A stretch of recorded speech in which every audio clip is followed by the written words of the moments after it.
Shalom, selamat malam semuanya. Puji Tuhan kita bisa bertemu kembali di kebaktian doa pada malam ini. Mungkin ada kita yang datang dengan hati yang penuh ucapan syukur karena kita mendapatkan berkat Tuhan yang terus mengalir dalam kehidupan kita.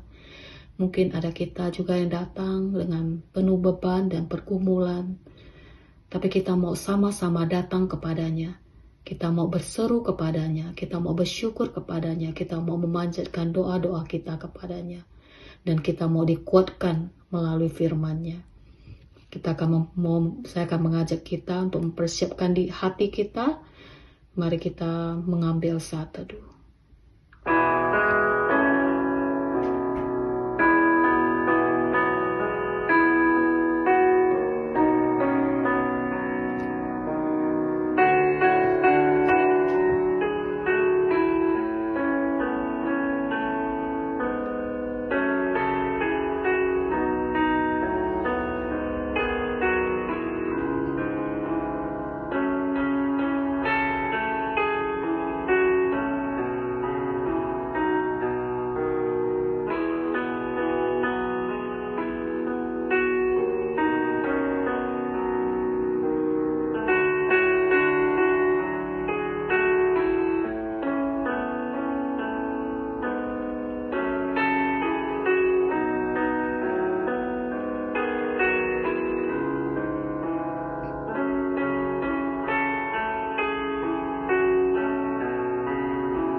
Amin.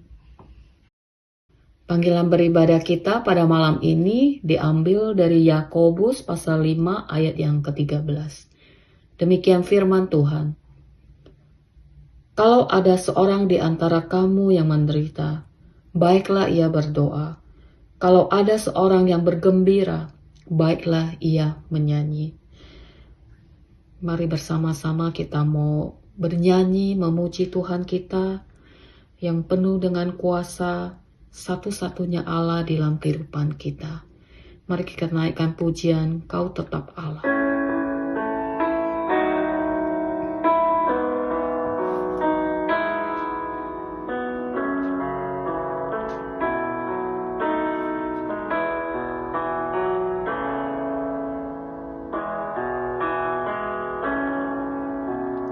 Betapa dahsyat Engkau Tuhan, Pencipta segala yang ada, dulu sekarang sampai selamanya. Hanya Engkau Tuhan, tak terselami pikiranmu, tak terukur panjang setiamu, dulu sekarang sampai selamanya. Hanya Engkau Tuhan, ku sembah Engkau Yesus, hanya Engkau Allah di hidupku. Tiada yang lain, hanya Kau, hanya Engkau Tuhan, selamanya Kau tetap Allah, walau dunia semua bergoncang, tak tergoyahkan Kau tetap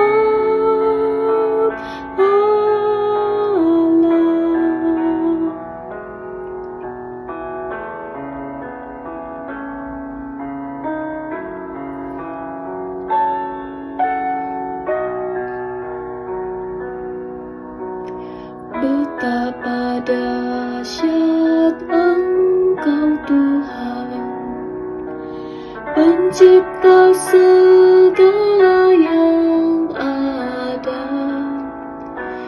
dulu sekarang sampai selamanya. Hanya Engkau Tuhan, tak terselami pikiranmu, tak terukur panjang setiamu. Dulu sekarang sampai selamanya. Hanya Engkau Tuhan.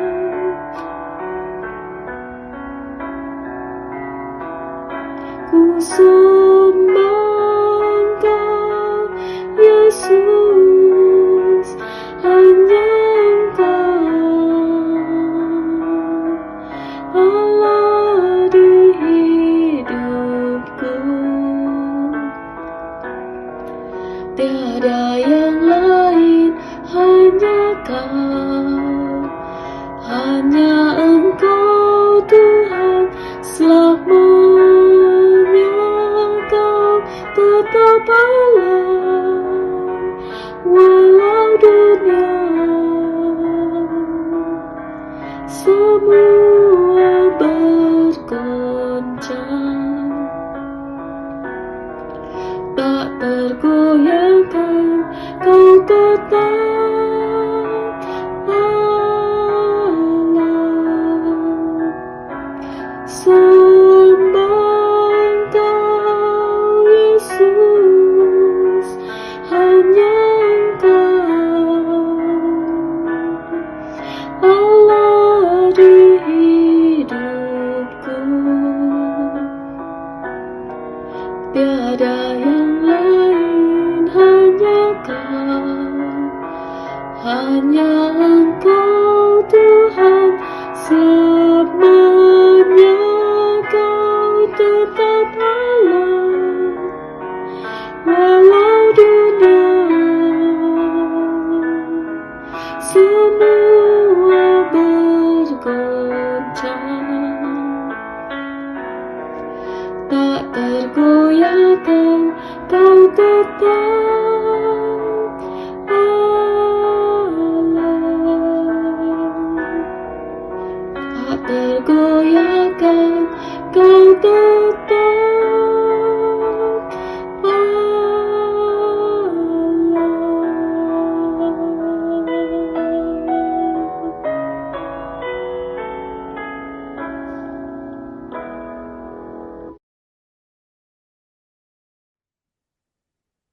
Selamat malam Bapak Ibu, Saudara yang dikasihi Tuhan. Malam hari ini kita akan bersama-sama merenungkan kebenaran firman Tuhan. Tema yang akan kita lihat bersama malam hari ini adalah berbagai karunia satu roh. Berbagai karunia satu roh diambil dari 1 Korintus pasal yang ke-12 ayat yang ke-4 sampai 11. Saya akan membacakan bagi kita sekalian. 1 Korintus pasal 12 ayat 4 sampai 11.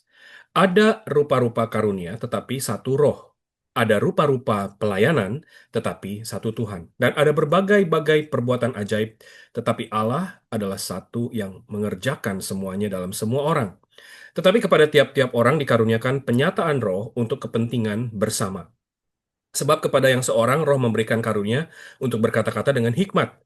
Dan kepada yang lain roh yang sama memberikan karunia berkata-kata dengan pengetahuan. Kepada yang seorang roh yang sama memberikan iman. Dan kepada yang lain ia memberikan karunia untuk menyembuhkan. Kepada yang seorang roh memberikan kuasa untuk mengadakan mujizat. Dan kepada yang lain ia memberikan karunia untuk bernubuat. Dan kepada yang lain lagi ia memberikan karunia untuk membedakan bermacam-macam roh. Dan kepada yang seorang ia memberikan karunia untuk berkata-kata dengan bahasa roh. Dan kepada yang lain ia memberikan karunia untuk menafsirkan bahasa roh itu. Tetapi semuanya ini dikerjakan oleh roh yang satu dan yang sama, yang memberikan karunia kepada setiap orang secara khusus, seperti yang dikehendakinya. Karena sama seperti tubuh itu satu dan anggota-anggotanya banyak, dan segala anggota itu sekalipun banyak, merupakan satu tubuh. Demikian pula Kristus. Mari kita berdoa sebelum kita masuk ke dalam perenungan firman Tuhan. Bapa, inilah kami ya Tuhan, firman-Mu telah terbuka di hadapan-Mu. Maka doa kami adalah Engkau juga kiranya membuka hati pikiran kami ketika kami berhadapan dengan firman-Mu. Engkau yang berbicara dan berkata-kata, dan Engkau yang meneguhkan kami semua, termasuk hamba-Mu yang penuh dengan kelemahan ini. Kiranya firman-Mu boleh menjadi panduan dalam kehidupan kami, agar kami boleh senantiasa memuliakan Tuhan, menyenangkan Tuhan. Dengar seru doa kami ya Tuhan, dalam nama Tuhan Yesus kami berdoa. Amin. Bapak Ibu sudah dikasih Tuhan, eh, saya ingin menunjukkan beberapa gambar ya sebagai pembuka. Kira-kira Bapak Ibu Saudara mungkin bisa mengenali gambar-gambar apakah ini. Yang pertama adalah gambar ini. Ya, ini adalah gambar apa Bapak Ibu Saudara? Ini adalah gambar demonstrasi protes yang terjadi di Jakarta atau di Indonesia beberapa hari yang lalu ya. Kita terus berdoa untuk tanah air kita yang kita cintai. Mohon Tuhan memelihara dan memegang kendali ya. Nah, ini adalah gambar demonstrasi protes yang terjadi. Nah, saya ada gambar yang beberapa gambar lagi yang saya mau tunjukkan Bapak Ibu Saudara. Ini gambar apa ya kira-kira? Ini adalah gambar konser musik. Ada berbondong-bondong orang yang berkumpul untuk menyaksikan sebuah konser musik di tempat yang sama. Ya, mirip seperti yang tadi ya. Kalau dalam demonstrasi kita melihat ada begitu banyak orang, di dalam konser musik ini juga ada ribuan orang. Nah, saya mau menunjukkan satu gambar lagi. Saya nggak tahu Bapak Ibu sudah pernah melihat gambar ini atau tidak. Mungkin saya pernah memakai ilustrasi ini dalam khotbah saya yang sebelumnya. Ini adalah gambar kita yang ketiga. Ini adalah gambar apa, Bapak Ibu Saudara? Ini adalah eh, gambar yang menceritakan satu foto yang menceritakan satu kumpulan orang yang begitu banyak. Kalau tadi di dua gambar yang pertama mungkin orangnya itu jumlahnya hanya ribuan gitu ya, ratusan atau ribuan.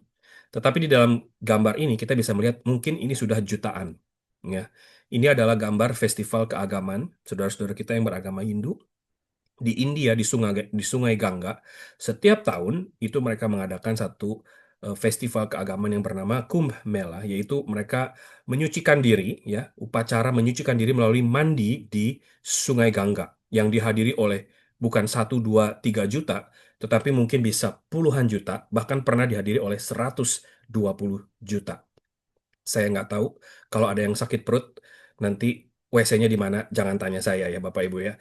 Tapi itulah yang terjadi pada saat itu di dalam festival keagamaan yang namanya Kumbh Mela ini. Nah, tiga gambar tadi menceritakan kepada kita ada satu fenomena yang terjadi di sini, yaitu apa? Yaitu ada kerumunan orang banyak dan orang-orang yang berkerumun dengan banyak jumlahnya ini, mereka memiliki satu tujuan, mereka memiliki satu tuntutan, kalau orangnya demo ya, yaitu punya tuntutan atau tujuan, baik itu tujuan atau tuntutan pribadi, atau tujuan atau tuntutan bersama. Tapi mereka datang dengan satu tujuan, ya, entah itu yang mau mendengarkan musik, yang mau berprotes, menyampaikan protes, atau yang mau mengadakan upacara itu. Mereka datang eh, memiliki tuntutan dan tujuan. Nah, yang ketiga adalah kita bisa melihat persamaan dari ketiga gambar tadi, orang-orang itu sepertinya secara umum tidak saling mengenal. Baik mereka yang datang berdemonstrasi, atau mereka yang datang untuk menghadiri konser musik, ataupun apalagi mereka yang datang di dalam festival keagamaan tadi. Pasti nggak saling kenal, ya. Kalau jumlahnya orangnya sudah ribuan, sudah tidak mungkin mereka saling kenal, dan tidak mungkin mereka ada interaksi satu sama lain. Karena mereka hanya sekedar datang untuk ada satu tujuan pribadi, begitu ya. Dan yang terakhir adalah ketiga kerumunan ini, ketiga gambar kerumunan ini adalah sesuatu fenomena yang terjadi sekali saja dan kemudian setelah itu bubar. Ya, hanya terjadi sekali saja dan kemudian dia bubar. Itulah yang terjadi ketika ada kerumunan orang banyak, bukan? Nah, Bapak Ibu Saudara, seringkali kita berpikir bahwa waktu kita melihat misalnya, kita mencoba memikirkan apa sih yang dimaksud dengan gereja, ya. Ya, di gereja juga ada orang-orang banyak, ya. Tetapi kita harus melihat di sini bahwa ada perbedaan antara gereja dengan kerumunan orang banyak. Betul? Ya, gereja bukanlah kerumunan. Gereja bukanlah orang-orang yang berkumpul tidak saling mengenal. Ya, kita ingat bahwa Tuhan Yesus pernah mengatakan di dalam Matius pasal 16 ayat 18b, dia mengatakan begini, Aku akan mendirikan jemaatku dan alam maut tidak akan menguasainya. Kalau dalam terjemahan bahasa Inggris, I will build my church. Aku akan mendirikan jemaatku. Dan gereja konsepnya berbeda dengan pemandangan-pemandangan yang kita saksikan tadi. Gereja bukanlah kerumunan orang banyak. Gereja bukanlah satu kerumunan orang yang memiliki tuntutan atau tujuan pribadi di dalam jangka pendek. Gereja juga bukan orang-orang yang berkumpul dan tidak saling mengenal atau tidak berinteraksi satu sama lain. Dan gereja juga seyogyanya tidak terjadi hanya sekali saja kemudian bubar, tetapi kita bersekutu terus-menerus dari minggu ke minggu. Maka walaupun tadi kita melihat ada orang banyak, ya, kerumunan orang banyak itu tidak menggambarkan apa itu gereja. Karena gereja adalah persekutuan, bukan kerumunan. Gereja adalah orang-orang yang bersekutu untuk tujuan kebaikan bersama secara jangka panjang, bukan jangka pendek. Gereja juga adalah orang-orang yang berkumpul untuk saling mengenal dan saling melayani. Inilah esensi kehidupan gereja.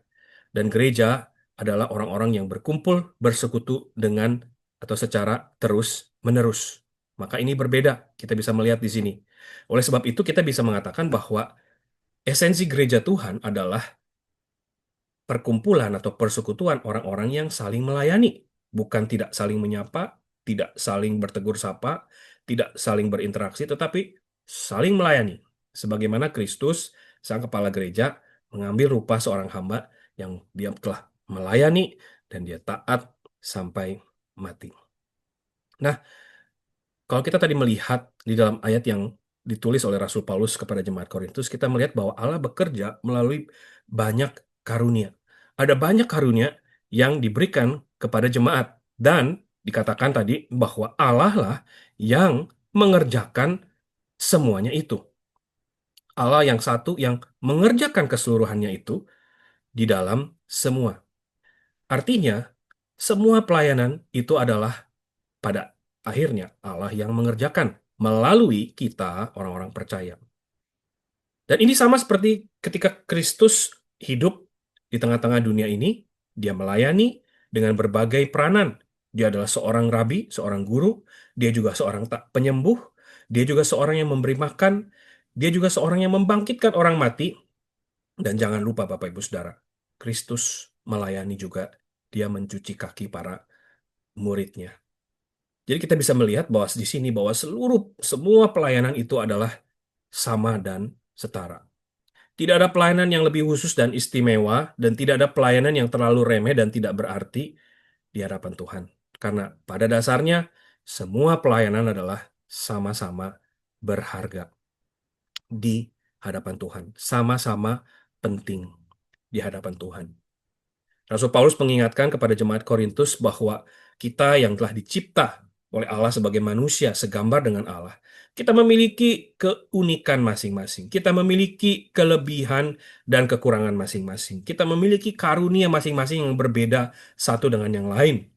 Ada yang karunia yang diberikan kepada orang untuk bernubuat, untuk melayani, untuk memuji Tuhan, dan lain sebagainya. Itu adalah karunia yang memang Tuhan berikan untuk dipergunakan.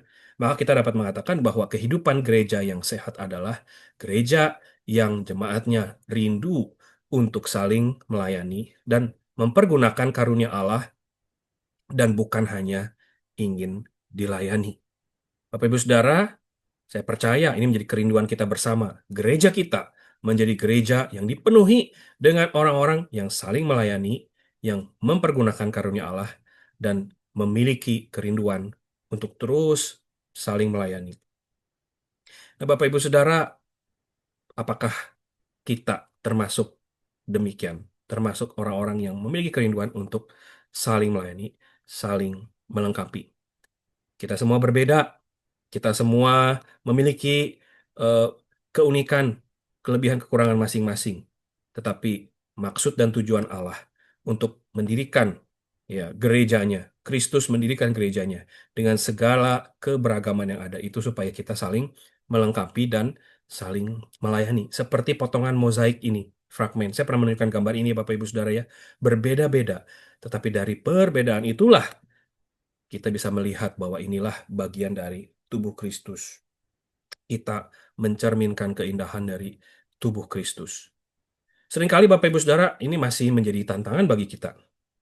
Karena seringkali kita berpikir waktu kita misalnya diajak melayani, oh ya itu bukan bagian saya, ya itu bukan bidang saya, mungkin orang lain saja, begitu ya. Atau misalnya kita juga mungkin pernah berkata, oh saya sudah tua, saya sudah senior, saya sudah tidak seperti dulu lagi. Pelayanan itu untuk orang-orang yang masih muda, yang masih kuat, masih bertenaga. Bapak Ibu Saudara jangan lupa ya, Nabi Musa mulai menjalani pelayanan dia untuk memimpin bangsa Israel ketika dia berumur berapa? 17 tahun? 25 tahun? Tidak ya, dia berumur 80 tahun. Dia dipanggil Allah. Justru ketika mungkin orang melihat bahwa dia sudah expired, tetapi di dalam anugerah Tuhan tidak ada expiration date ketika kita melayani Bapak Ibu Saudara. Kita dapat dipakai Tuhan always and in all ways. Bapak Ibu Saudara, mungkin kita juga sering berpikir, aduh, saya mau melayani tapi saya nggak punya pengalaman. Saya tidak punya pengalaman. Untuk melayani itu adalah untuk orang-orang yang memiliki pengalaman. Ini sebetulnya mungkin kurang tepat juga. Karena banyak orang-orang yang dipanggil oleh Tuhan di sepanjang sejarah kehidupan umat Tuhan di Alkitab. Justru mereka adalah orang-orang yang tidak pernah magang. Mereka tidak pernah internship atau kerja praktek. Seringkali pelayanan itu diberikan kepada mereka di tengah segala situasi mereka dan mereka dipilih oleh Tuhan dan langsung ditetapkan oleh Tuhan. Jadi ini mungkin bukan alasan.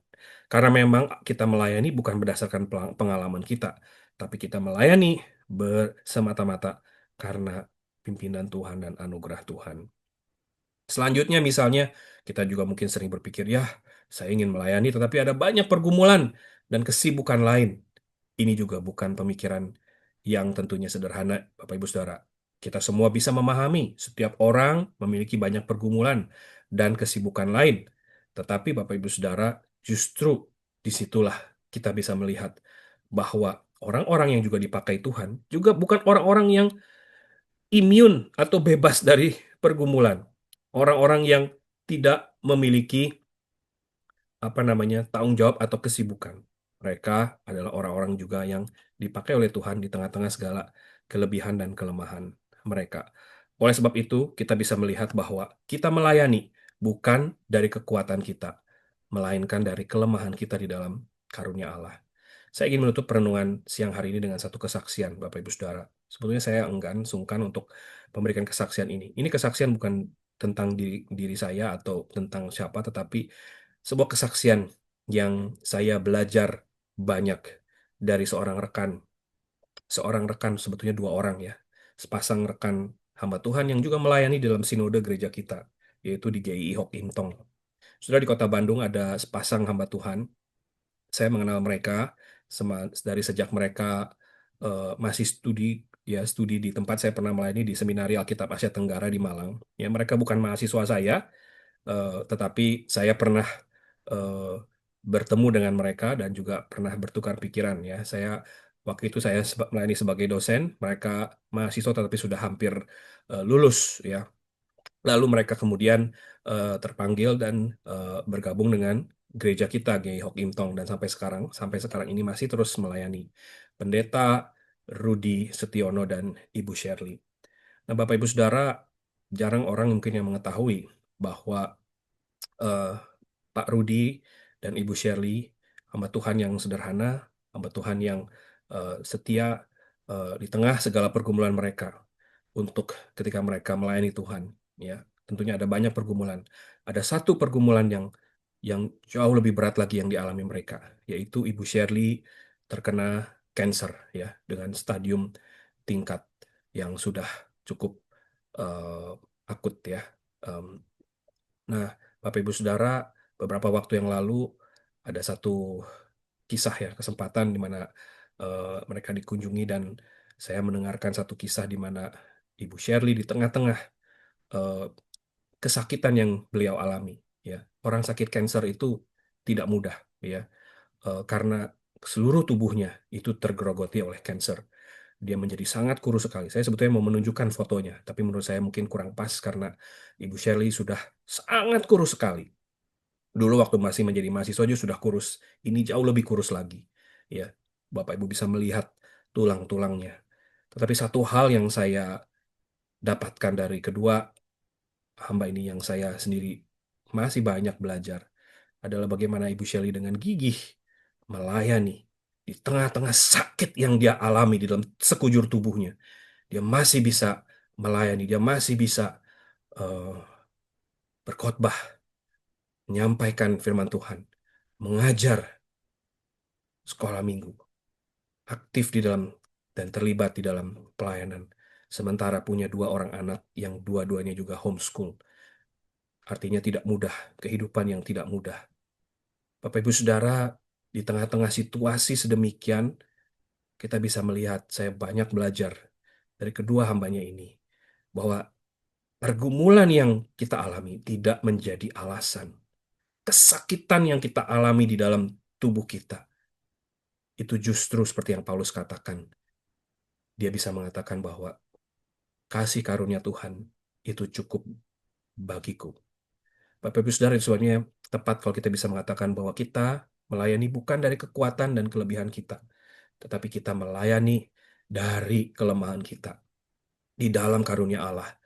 Apapun keterbatasan yang kita alami, saya percaya Allah bisa memakai Bapak, Ibu, Saudara, dan saya untuk dipakai di dalam pekerjaannya.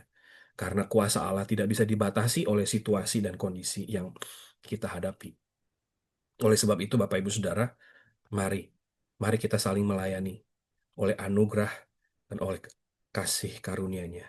Kita dimampukan untuk kita mempergunakan segenap karunia yang Tuhan berikan di tengah-tengah segala mungkin pergumulan yang kita hadapi. Mari kita saling melayani bagi kemuliaan-Nya. Amin.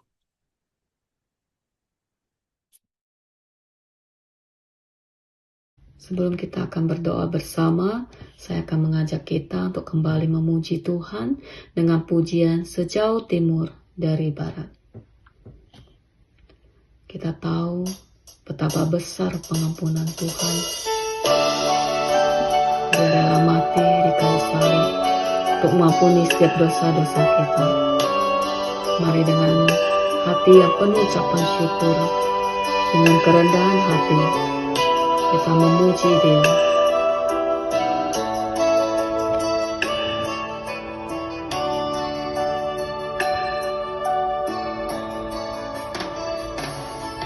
Sejauh timur dari barat, Engkau membuang dosaku.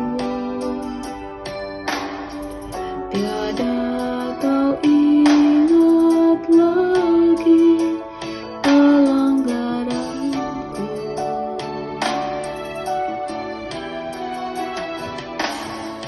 Jauh ke dalam tubir laut, kau melemparkan dosaku. Tiada kau perhitungkan kesalahanku.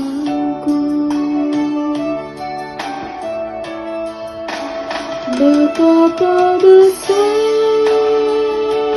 kasih pengampunanmu Tuhan. Tak kau pandang hina hati yang hancur.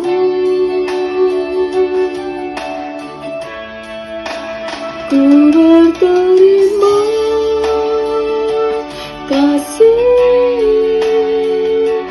kepadamu ya Tuhan. Pengampunan yang kau beri, pulihkanku.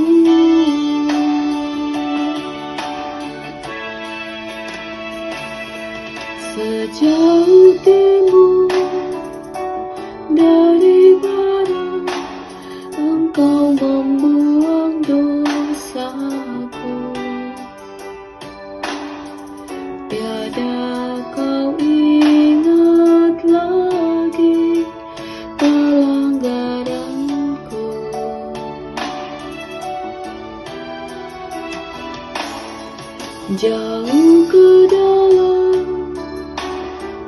bilang kau melemparkan dosaku, tiada kau perhitungkan kesalahanku.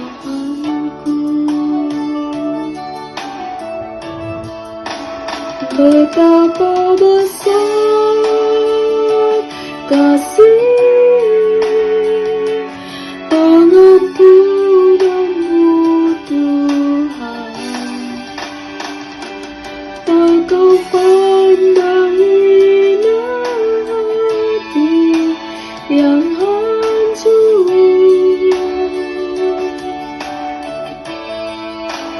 Ku berterima kasih kepadamu ya Tuhan, pengampunan yang kau beri, pulihkanku.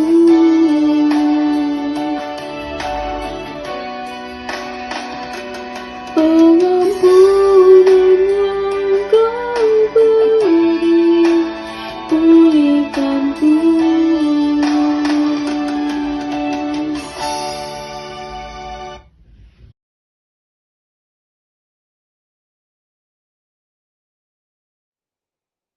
Bapak Ibu Saudara sekalian, sungguh bersyukur kita dapat berkumpul dalam kebaktian doa pada malam hari ini dan kita mau berdoa syafaat bersama dan kita mau berdoa syukur saudara atas penyertaan Tuhan bagi negara Amerika dan juga negara Indonesia sampai saat ini Tuhan terus boleh memelihara, memberikan kesejahteraan bagi setiap rakyat. Dan kita juga mau bersyukur saudara untuk perlindungan dan penyertaan Tuhan bagi setiap kita, bagi keluarga kita.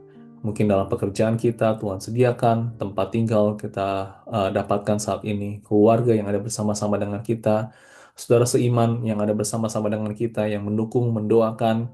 Kita mau bersyukur saudara akan banyak hal, doa-doa yang telah Tuhan jawab, dan ada banyak hal, mari kita bersyukur kepada Tuhan, karena Tuhan itu baik. Mari kita mau berdoa syukur.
Saudara sekalian, mari kita berdoa agar Tuhan terus boleh memelihara kita, dan juga khususnya bagi kita yang ada di Amerika ini, dan juga bagi keluarga yang mungkin yang saat ini berada juga di Indonesia. Kita mau mengingat mereka, saudara, ada teman-teman keluarga yang mungkin bergumul di dalam masa-masa seperti ini. Kita mau berdoa agar Tuhan terus boleh campur tangan melindungi. Yang kedua, saudara, kita mau berdoa untuk kekuatan dalam menghadapi tantangan dan pergumulan hidup yang kita alami. Mari saudara kita bersama-sama berdoa.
Saudara, kita mau berdoa untuk usaha pekerjaan setiap jemaat saat ini. Mungkin ada banyak tantangan, ada banyak kesulitan dengan rekan kerja, mungkin atau dengan tuntutan dalam pekerjaan, di dalam tempat pekerjaan. Kita terus berdoa, Tuhan terus boleh memberkati, boleh pelihara usaha pekerjaan dari setiap jemaat.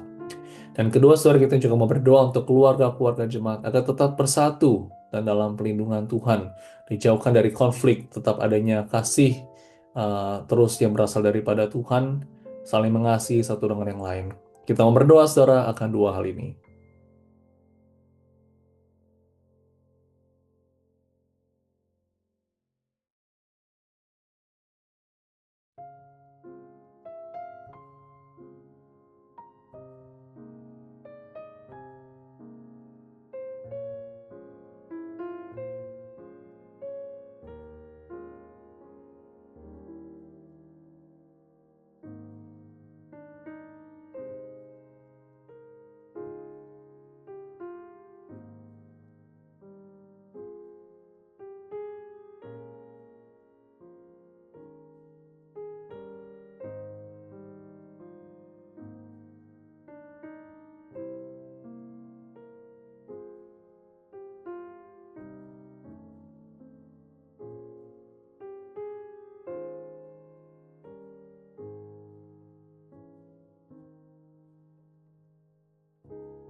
Saudara sekalian, mari kita mau berdoa terus untuk gereja.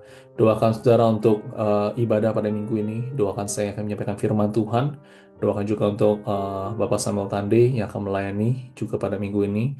Doakan seluruh jemaat yang melayani. Banyak jemaat yang melayani. Kita terus berdoa saudara, dari tim bagian konsumsi. Kita mau berdoa dari bagian usher, bagi bagian tim ibadah, dari yang multimedia, dan mungkin ada pelayanan dari Sunday School, ada pelayanan-pelayanan lainnya yang kita perlu doakan, dukung dalam doa, agar sehingga pada hari Minggu jemaat dapat hadir dan mereka mulai mengalami Tuhan. Yang kedua, saudara, kita mau berdoa saudara agar jemaat yang hadir, kita bersyukur atas pertumbuhan yang ada, jemaat yang dapat hadir ini. Kita terus mau berdoa saudara agar Tuhan terus boleh memberkati pertumbuhan gereja. Jemaat terus supaya semakin setia, boleh terus saling mengasihi, saling mendoakan, dan saling mendukung. Mari kita mau berdoa saudara mendukung gereja ICLE ke dalam tangan Tuhan.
Saudara sekalian, dalam kondisi Indonesia pada saat ini yang mungkin mengkhawatirkan, kita terus mau membawa negara Indonesia ke dalam doa-doa syafaat kita.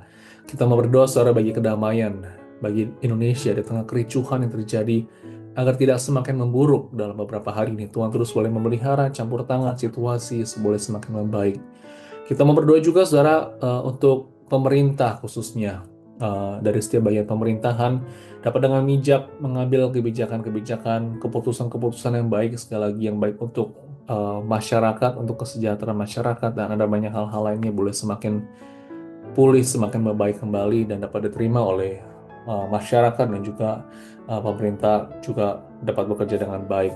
Kita mau berdoa saudara mendukung negara Indonesia ke dalam tangan Tuhan.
Saudara sekalian, kita juga mau berdoa terus bagi Indonesia, khususnya masyarakat yang ada di sana, agar Tuhan terus boleh melindungi masyarakat dalam masa-masa saat ini, anak-anak Tuhan dan keluarga dari segala bahaya, sehingga tidak ada terjadi tindakan-tindakan yang anarkis, tindakan-tindakan yang penjarahan-penjarahan yang mengkhawatirkan masyarakat. Kita terus berdoa agar sungguh Tuhan terus boleh melindungi campur tangan di dalam masa-masa tidak mudah bagi Indonesia.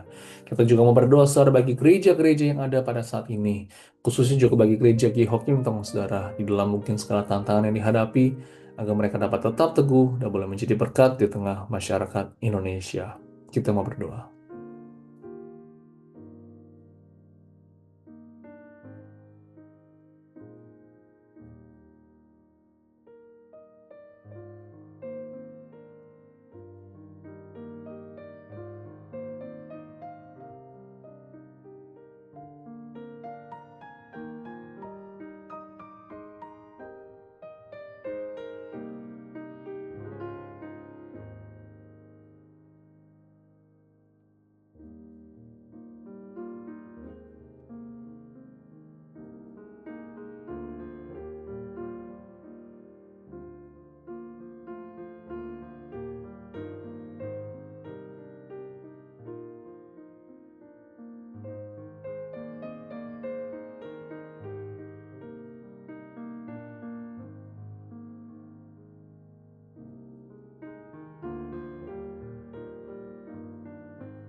Saudara sekalian, kita terus mau mendukung berdoa bagi negara Amerika.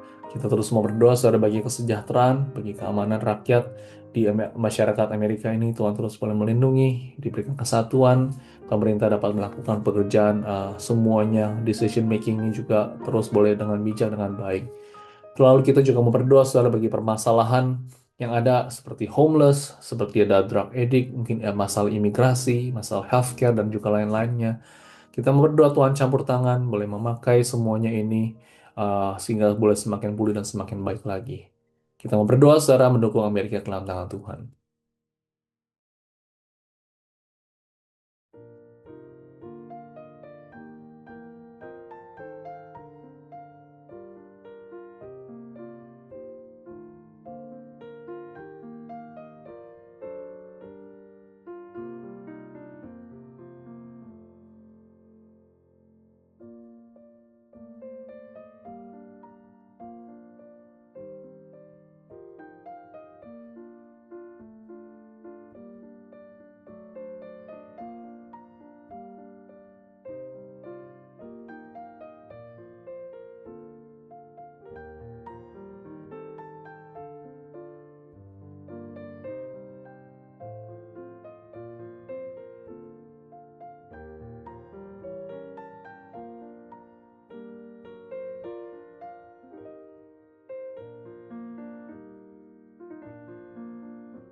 Saudara, kita membawa segala pergumulan pribadi kita kepada Tuhan, kita mau membawanya kepada Tuhan, mari kita berdoa.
Ya Tuhan, Tuhan sumber berkat, Tuhan perlindungan kami yang teguh, kami sungguh bersyukur kami pada malam hari ini dapat membawa segala pergumulan pribadi kami kepadamu. Kami sungguh bersyukur ya Tuhan dengan segala banyak hal yang kami alami, tantangan, kesulitan dalam mungkin dalam kehidupan keluarga kami, dalam pekerjaan kami, dalam gereja, dalam mungkin negara ini dan juga Indonesia. Kami tahu Tuhan campur tangan dan Tuhan tidak pernah meninggalkan anak-anaknya. Dan kami sungguh bersyukur ya Tuhan karena kami adalah anak-anak-Mu dan Engkau tidak pernah sekalipun meninggalkan kami dan Engkau beserta dan Engkau menyertai memberkati kami. Kami mau terus ya Tuhan, terus mau bersandar kepada Tuhan. Kami mau terus ya Tuhan selalu membawa semua kekhawatiran kami, pergumulan kami hanya kepada Tuhan. Mohon Tuhan sendiri yang boleh campur tangan dalam kehidupan kami. Terima kasih Tuhan atas kasih-Mu, atas kebaikan-Mu. Di dalam Tuhan Yesus kami berdoa. Amin. Mari dengan segala hormat kita bersehati mengangkat doa Bapa kami. Bapa kami yang di surga, dikuduskanlah namamu, datanglah kerajaanmu, dan jadilah kehendak-Mu, di bumi seperti di surga. Berikanlah kami pada hari ini makanan kami yang secukupnya, dan ampunilah kami akan kesalahan kami, seperti kami juga mengampuni orang yang bersalah kepada kami. Dan janganlah bawa kami ke dalam pencobaan, tetapi lepaskanlah kami daripada yang jahat. Karena Engkaulah yang mempunyai kerajaan dan kuasa dan kemuliaan sampai selama-lamanya. Amin. Kita akan mengakhiri ibadah kita pada malam ini. Saya akan kembali mengajak kita untuk mengangkat satu pujian. Dia sanggup.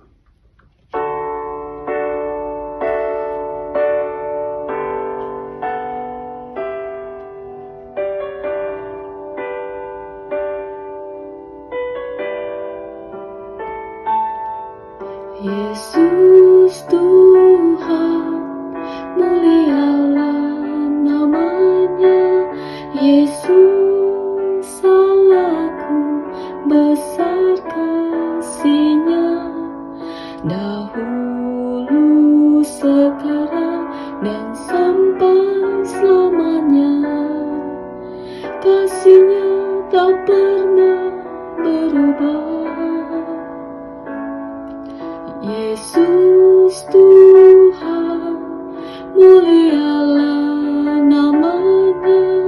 Yesus salahku, besar kuasa-Nya. Dahulu, sekarang, dan sampai selamanya. Kasih-Nya tak pernah berubah.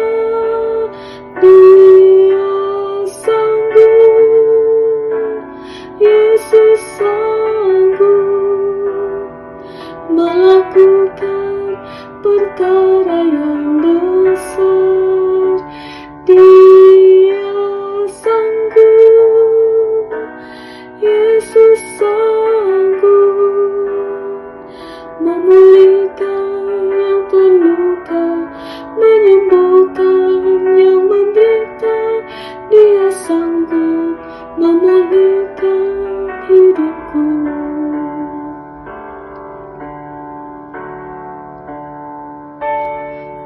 Yesus Tuhan, mulialah namanya. Yesus salahku, besar kuasa-Nya. Dahulu, sekarang, dan sampai selamanya. Kuasa-Nya tak pernah berubah. Yesus Tuhan, mulialah namanya. Yesus salahku, besar kuasa-Nya. Dahulu, sekarang, dan sampai selamanya.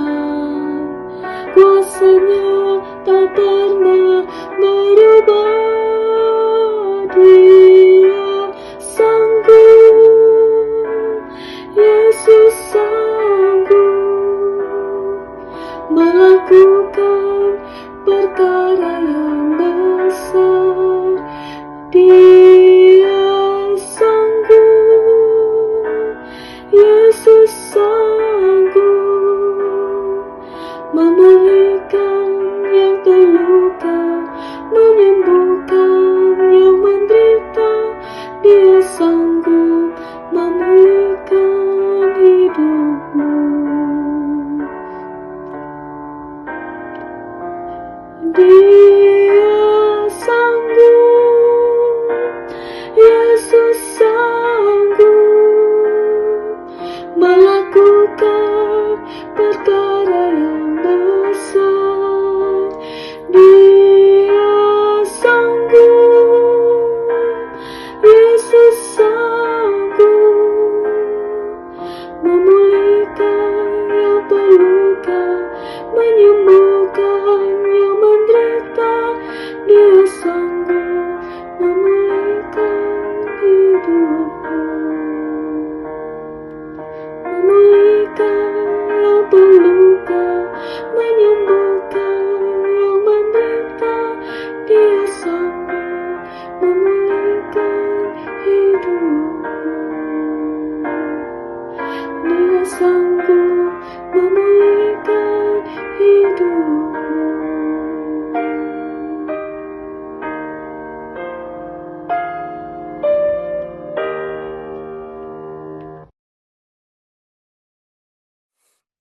Mari kita menerima berkat, saudara. Tuhan memberkati engkau dan melindungi engkau. Tuhan menyinari engkau dengan wajah-Nya dan memberi engkau kasih karunia. Tuhan menghadapkan wajah-Nya kepadamu dan memberi engkau damai sejahtera. Amin. Mari kita mengambil waktu teduh, saudara.